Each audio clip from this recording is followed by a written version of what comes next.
Capítulo 8. Lutero ante la dieta. Carlos V parecía ser el hombre para este tiempo.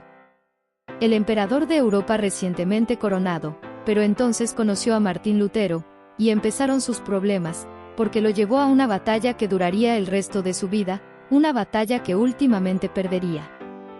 Un nuevo emperador, Carlos V, había ascendido al trono de Alemania, y los emisarios de Roma se apresuraron a presentarle sus plácemes, y procuraron que el monarca emplease su poder contra la reforma. Por otra parte, el elector de Sajonia, con quien Carlos tenía una gran deuda por su exaltación al trono, le rogó que no tomase medida alguna contra Lutero, sin antes haberle oído. De este modo, el emperador se hallaba en embarazosa situación que le dejaba perplejo. Los papistas no se darían por contentos sino con un edicto imperial que sentenciase a muerte a Lutero. La atención general se fijó en la reunión de los alemanes convocada en Worms a poco de haber sido elevado Carlos al trono.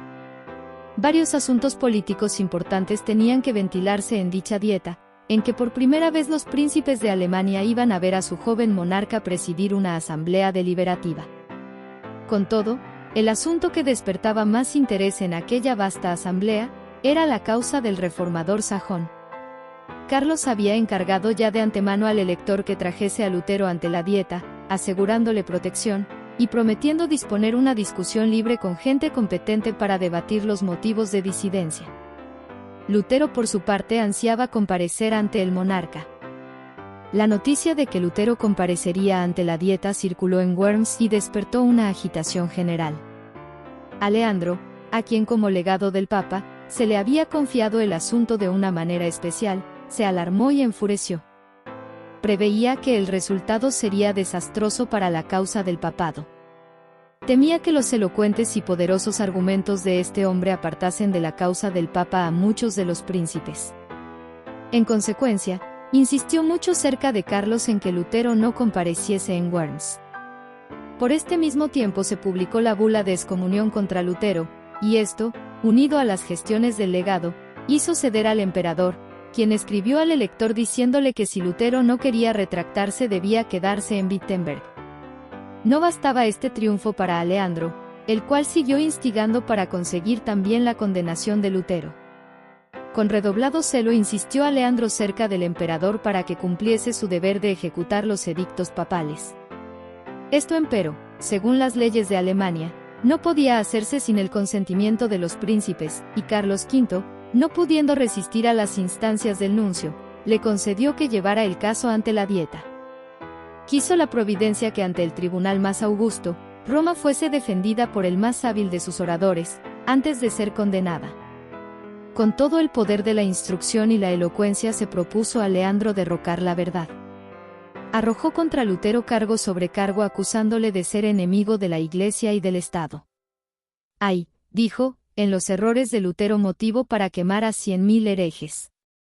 En conclusión procuró vilipendiar a los adherentes de la fe reformada. Estas son las armas que en todo tiempo han esgrimido los enemigos de la verdad.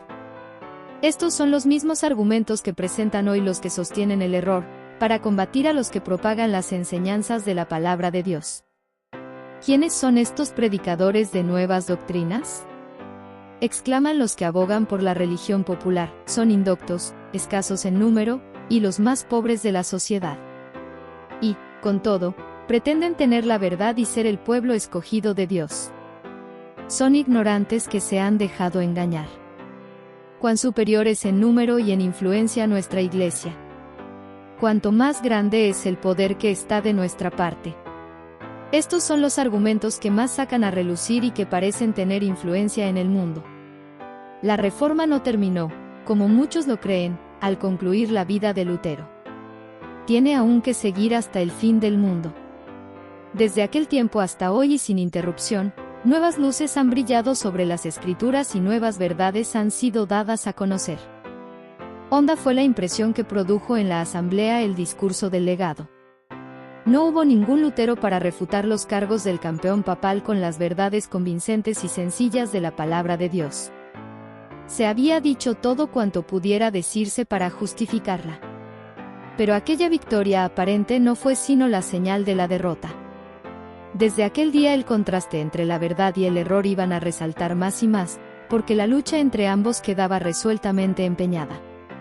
Nunca desde aquel momento iba a quedar Roma tan segura como antes lo estuviera. El legado había presentado al gobierno del Papa del modo más favorable.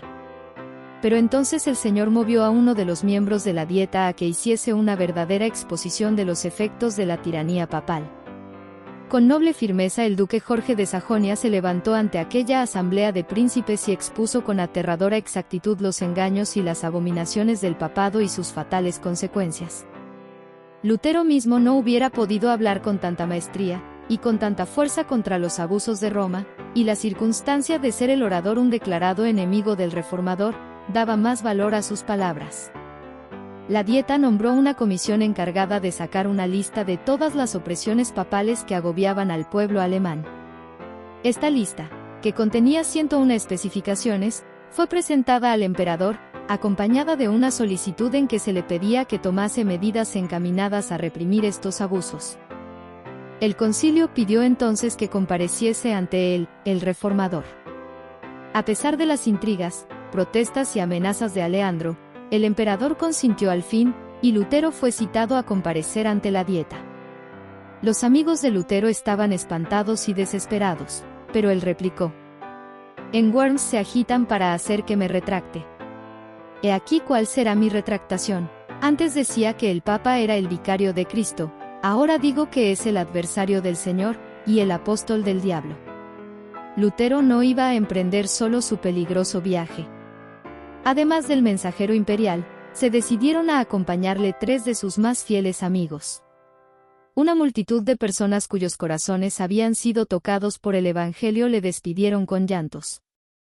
Así salieron de Wittenberg el reformador y sus acompañantes. En el camino notaron que siniestros presentimientos embargaban los corazones de cuantos hallaban al paso. A la mañana siguiente se supo que los escritos de Lutero habían sido condenados en Worms. Los pregoneros del emperador publicaban su decreto y obligaban al pueblo a que entregase a los magistrados las obras del reformador. En Erfurt, Lutero fue recibido con honra. Deseaban oírle predicar. Esto le era prohibido, pero el heraldo dio su consentimiento y él mismo, que había sido fraile sirviente del convento, ocupó ahora el púlpito. El pueblo escuchaba embelesado. El pan de vida fue repartido a aquellas almas hambrientas. Cristo fue ensalzado ante ellas por encima de papas, legados, emperadores y reyes. El reformador prosiguió su viaje siendo considerado con grande interés. Al tener noticias de que se aproximaba a Worms, el pueblo se conmovió. Sus amigos temblaron recelando por su seguridad, los enemigos temblaron porque desconfiaban del éxito de su causa. Se hicieron los últimos esfuerzos para disuadir a Lutero de entrar en la ciudad. Cuando llegó a Worms, una enorme muchedumbre se agolpó a las puertas de la ciudad para darle la bienvenida. Los papistas no creían que Lutero se atrevería a comparecer en Worms. Su llegada a la ciudad fue para ellos motivo de profunda consternación. El emperador citó inmediatamente a sus consejeros para acordar lo que debía hacerse.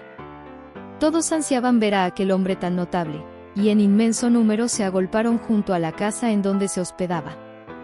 Era tan grande la curiosidad que tenían todos por verlo, que no bien había descansado unas pocas horas cuando llegaron a la posada de Lutero condes, varones, caballeros, hidalgos, eclesiásticos y ciudadanos que ansiaban ser recibidos por él. Todos, amigos como enemigos, venían a ver al monje indómito, que los recibía con inalterable serenidad y a todos contestaba con saber y dignidad. Al día siguiente de su llegada, Lutero fue citado a comparecer ante la Dieta.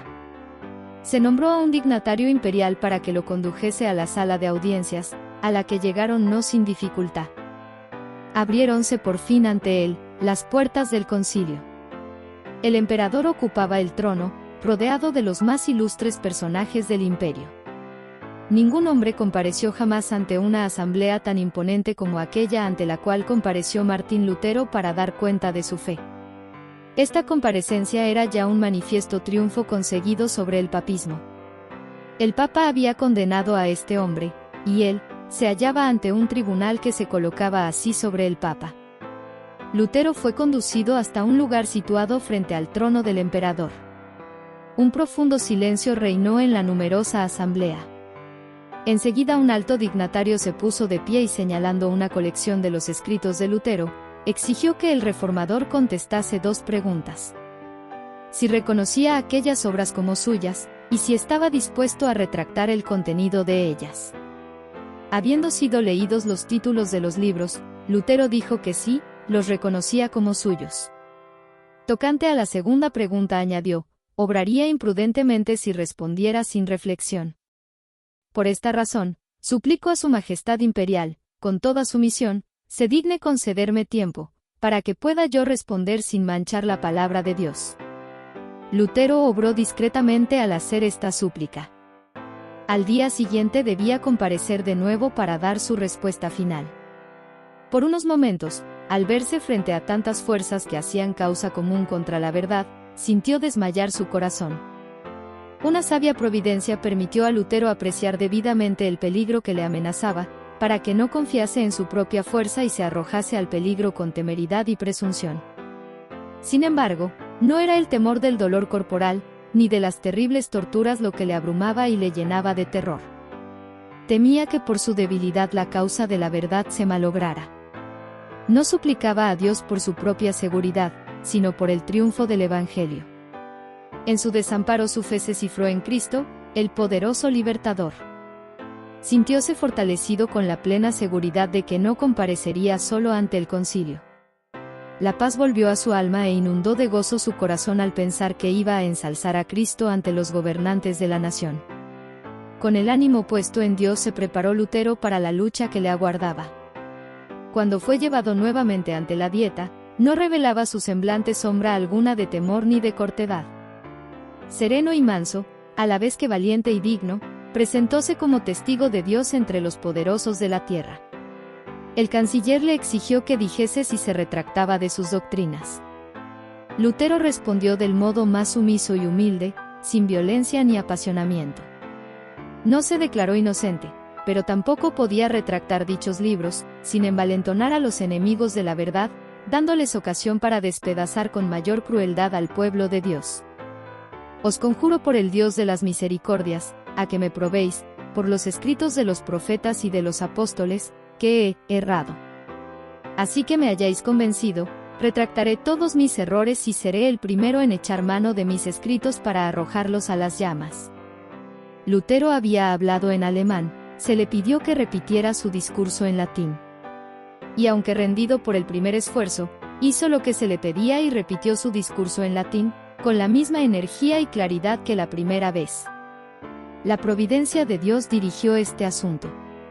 Aquellos que cerraban obstinadamente los ojos para no ver la luz, resueltos ya a no aceptar la verdad, se llenaron de ira al oír las poderosas palabras de Lutero.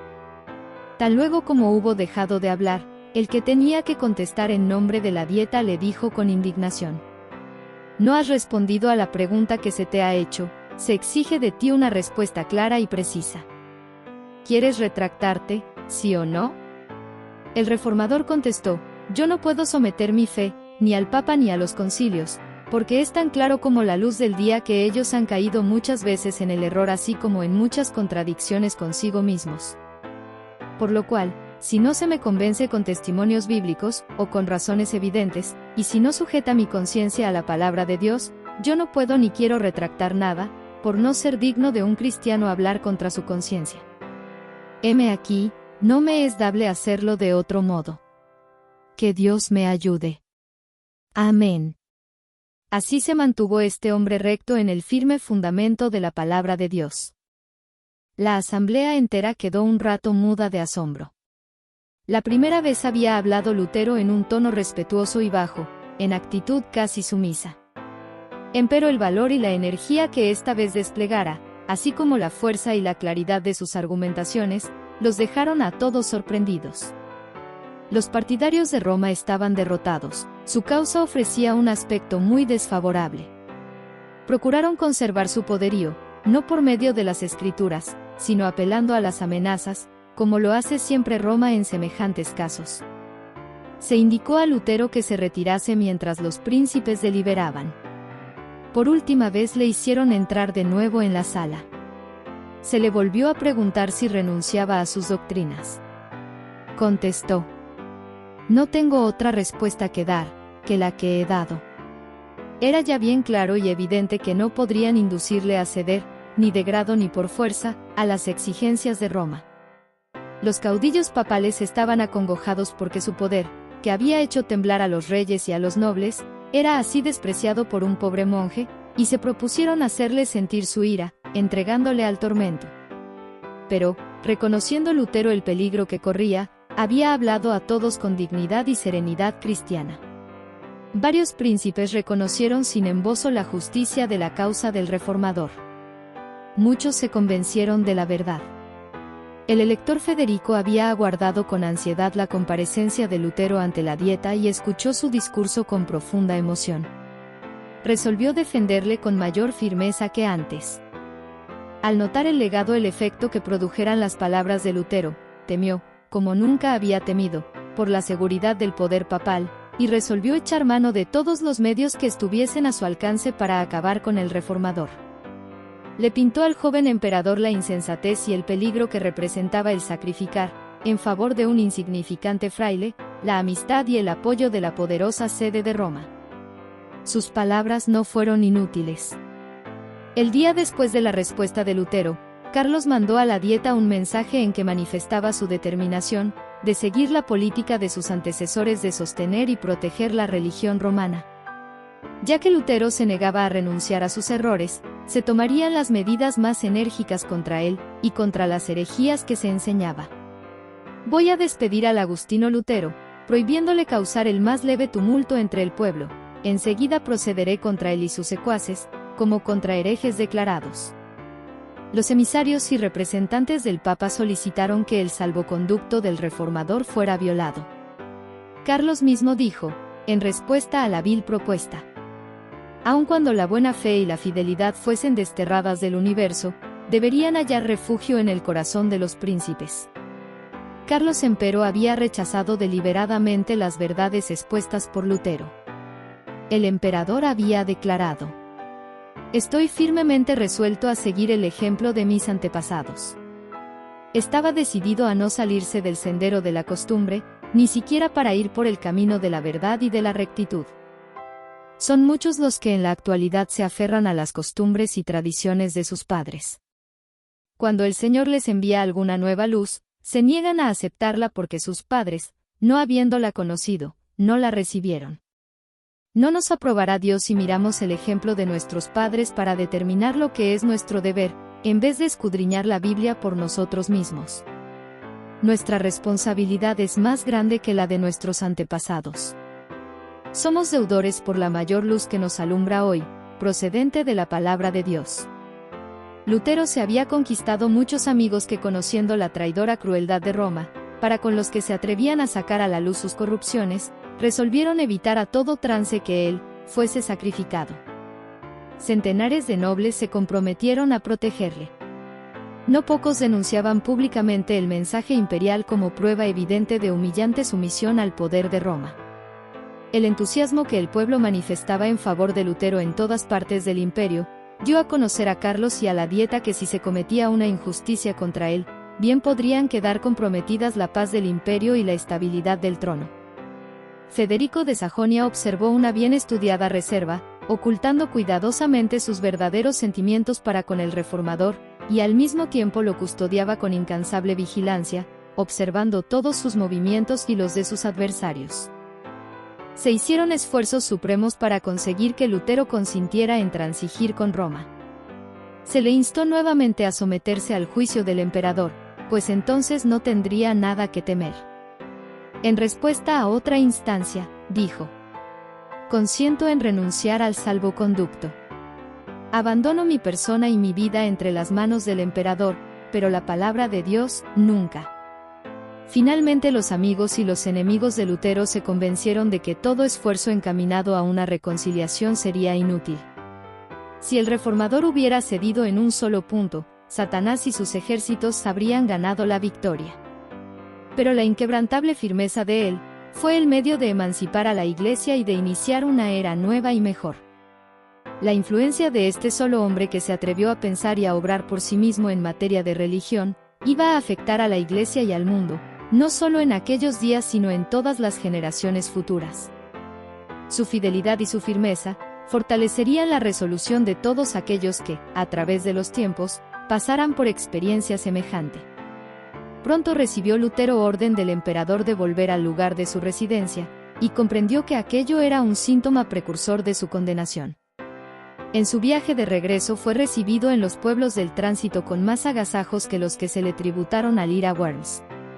Se le instó a que predicase, y a despecho de la prohibición imperial volvió a ocupar el púlpito.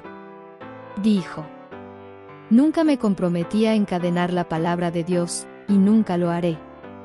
No hacía mucho que el reformador dejara a Worms, cuando los papistas consiguieron que el emperador expidiera contra él un edicto en el cual se ordenaba que tan pronto como dejara de ser valedero su salvoconducto, se tomaran medidas para detener su obra.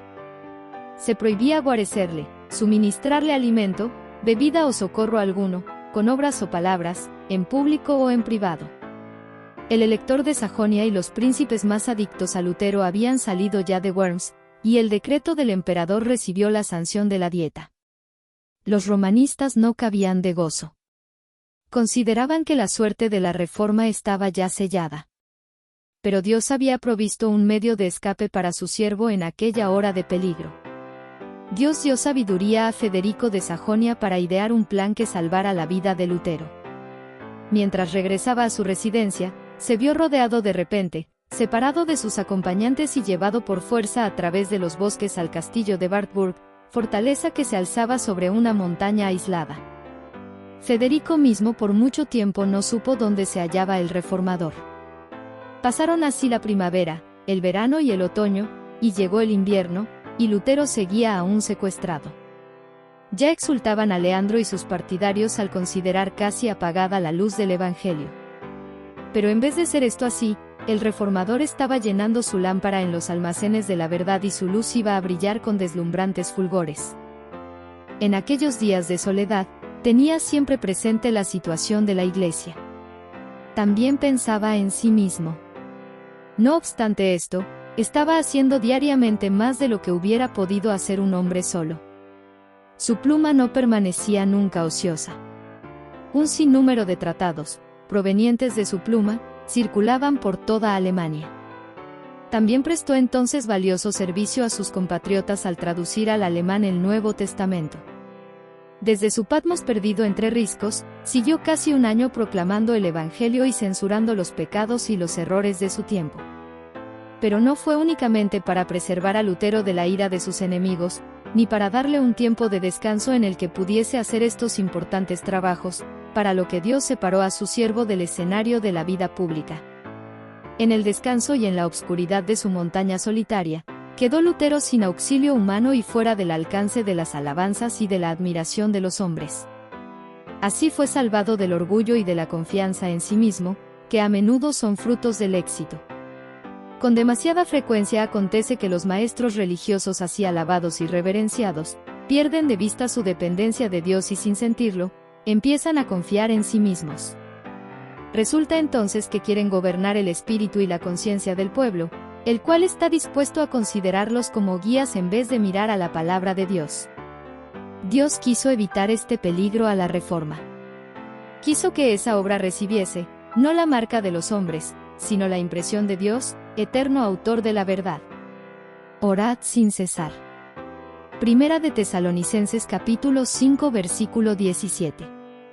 White Helena G. 1913 Lutero ante la Dieta, resumen, La gran controversia 1999 de la página 171 a la 197.